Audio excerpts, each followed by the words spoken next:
As for the message that Superman was sent with by his parents during the crash, I mean, when you look at it from their perspective, he's not really crazy from their perspective. Their planet is dying. They've searched over how many thousands of planets to find one inhabitable for their child, and you finally find one where, from their perspective, is backward. Let's look at it that way. From their perspective, is backward, and like we can trace. They said it was 30 years ago the man landed. You can trace what was this 2025. 30 years ago is like 1995 or so.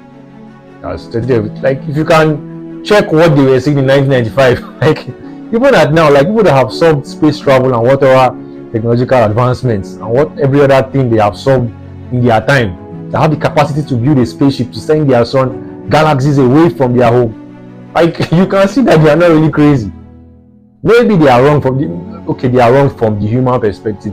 But from their perspective, they are sending like they are like high-ranking Kryptonian guys, like probably like royal or near royal status, and they are sending like their only child, the last surviving child of their entire planet, to a planet of people who cannot even do 1 + 1 without shouting about it. And you are telling them to not come and do me. I mean, come on, think about it.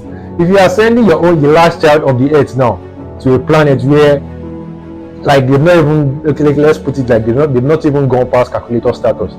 What would you put in the message for that child?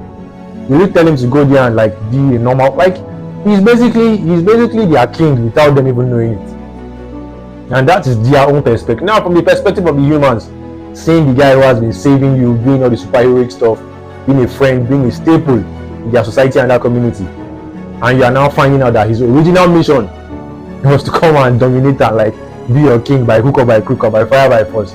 I mean, I understand their perspective, but in the same vein, the switch was too fast.